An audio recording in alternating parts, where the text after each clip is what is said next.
In today's video, I'm going to teach you how to create flashcards in Trello.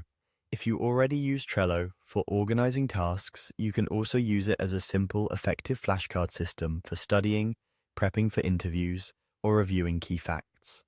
We'll turn each Trello card into a question and answer pair that's quick to make and easy to review. Begin by opening your Trello board and navigating to the list where you want your flashcards to live. Any list will do. Choose a spot that's easy to find so you can come back to study later. You'll be creating one card for each flashcard. Click Add a card at the bottom of that list. In the card title field, type your question. Keep the question short and clear so it's easy to scan on the board. For example, you might write, "What is the capital of France?" or "Define polymorphism." Aim for a wording that helps you recall the concept without giving away the answer. After you add the card, click it to open the detailed view. In the description area, type the answer to your question. This is where you put a complete, accurate response, the information you want to recall when you flip the card. You can write a sentence or two, or include a concise definition, formula, or explanation. If it helps, break complex answers into short lines for readability.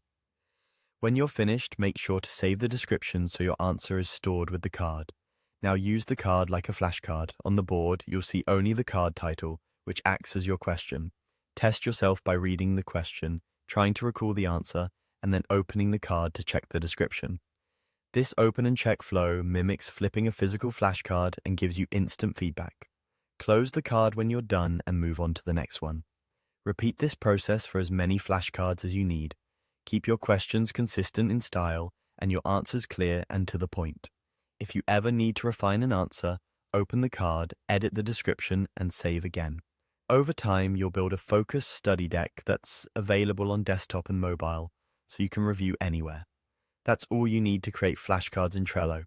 Add a card for the question, open it, save the answer in the description, and review by opening the card to check yourself.